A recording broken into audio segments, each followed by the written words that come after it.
If feedback is truly a gift, we don't want to just wait for it to come to us. We want to go out and ask for it. Now, sometimes it will come to us without asking.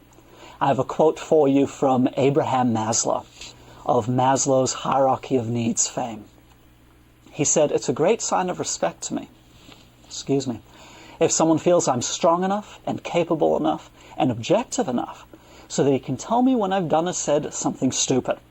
It's only those people who regard me as delicate, sensitive, weak, or fragile who will not dare to disagree with me." So if you get feedback without asking for it, huzzah, consider it a compliment, and it saves you a lot of work. In most cases, we're going to ask for it ourselves. People are primed to view criticism as an assault, as we saw with some of our previous pictures, and no one wants to be the bad guy. The way that we ask for feedback will make a big difference in terms of the quality of the feedback we receive. And the further up you might move in the organizational hierarchy, the harder this is going to be, and the less likely people are going to want to be to give you honest feedback. For this one, we've included for you a list of 4 tips for asking for feedback.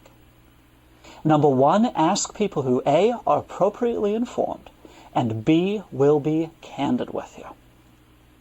I'm sure some of you listening in are familiar with the Darwin Awards. For those of you who aren't familiar, the Darwin Awards are a real honest-to-goodness award. They're given out every year. There is a website, darwinawards.com, with the winners, and there's a book published every year with the winners as well. It's given to people almost exclusively posthumously, who have done remarkably stupid things, thus removing their genes from the gene pool and making the human race a fitter place, hence the name Darwin Awards. There was one honorable mention that was given to someone who didn't die, but they figured that what he did was so stupid, he'd probably kill himself down the road anyway, so they just gave him an honorable mention. His name was Lawn Chair Larry.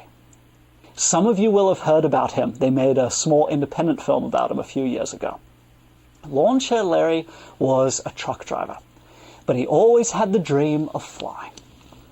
One day he decided he was going to make that dream a reality. He put together a plan. He would go down to the local Army surplus store, buy a bunch of weather balloons and fill them with helium. He'd then tie the weather balloons to his lawn chair, which at first would be secured safely to the ground. Once all the balloons were filled, he'd cut the ropes, holding his chair to the ground, float to a nice 20 or 30 feet, and enjoy the sensation of flight. He even had a plan to get down.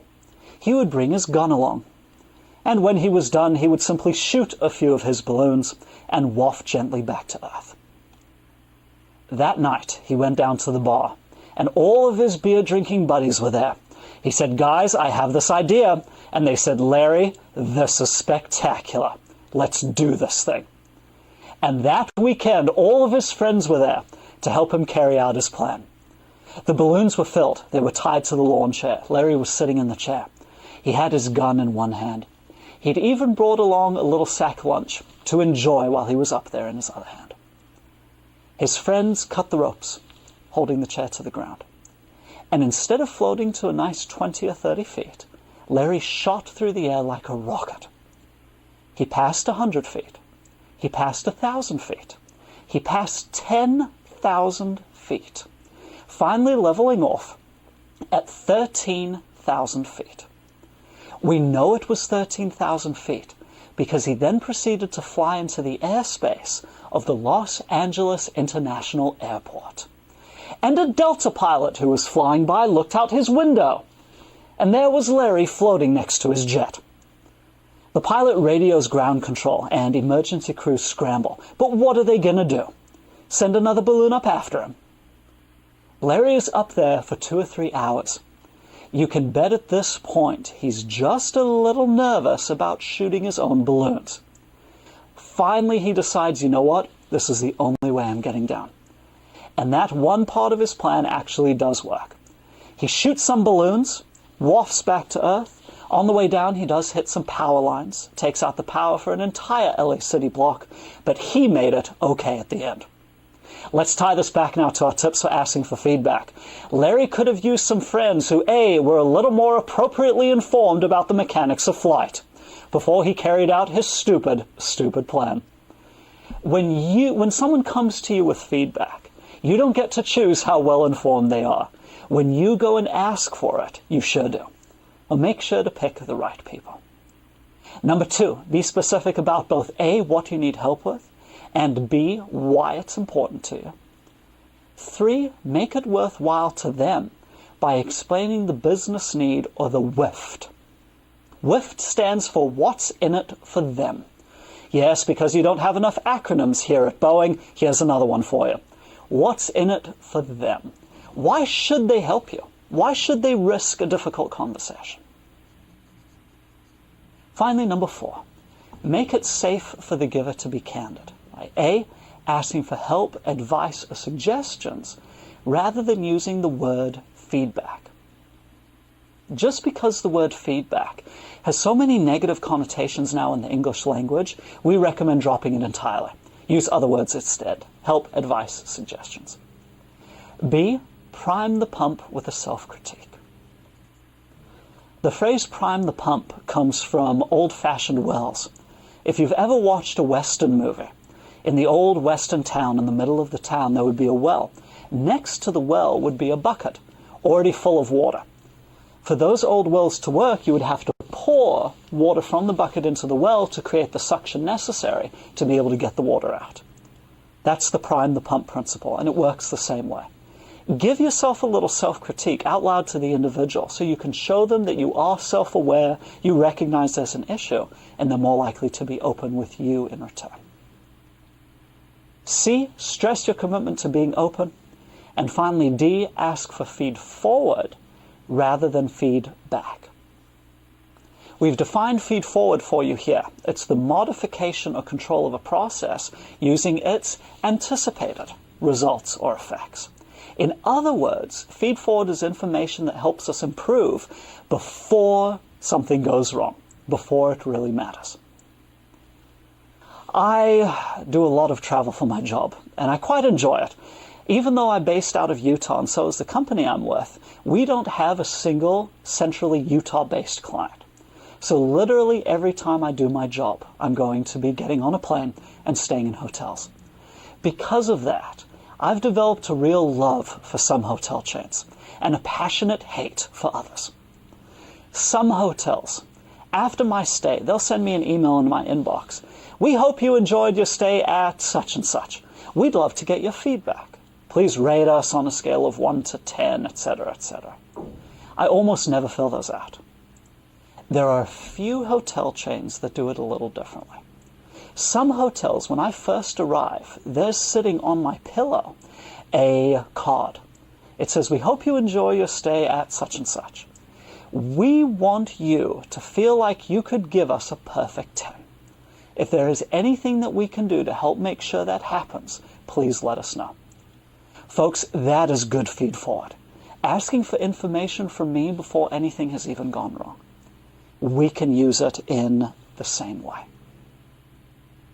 What I'd like to do is actually take a look at a few examples of how we can ask for feedback well. The first one will be our weak example. The second one will be our strong example. Here's the weak one. I'm working on my communication skills and was hoping you would have some feedback for me on how I can be a better communicator. I really want to improve, so I'm open to any feedback you have. The more candid, the better. Now, I called this the weak example, and if you read through this on your own, you'll notice it's probably stronger than the way most of us tend to ask for feedback. Here's why I call it weak. Let's look at our principles for asking for feedback that you have in the blue box on the right.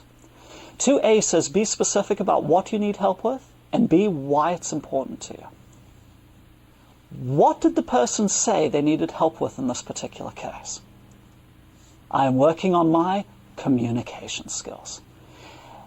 Why did they say it's important to them? I want to be a better communicator. I really want to improve. Now, those things are good and it's all true, but take another look at number 2. It doesn't say what you need help with. It says be specific about what you need help with. And communication skills is far too vague in most cases to elicit a detailed response. What is communication skills? It covers almost anything. Are we talking written or verbal? We'll play with one. Let's say written. All right, great.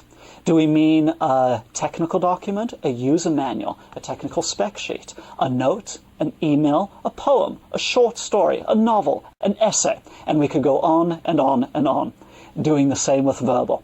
It's simply too vague. I don't believe this one follows 2A or 2B. It's not specific enough.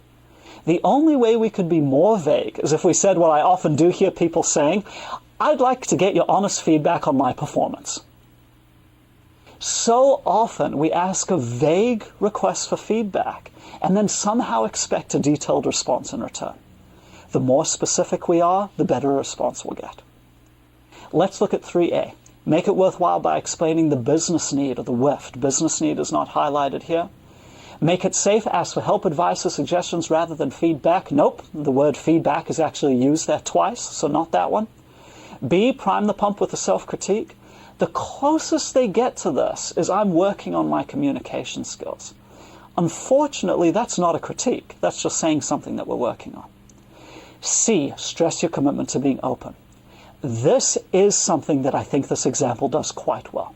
I really want to improve, so I'm open to any feedback you have. The more candid, the better. I do think it does 4C well.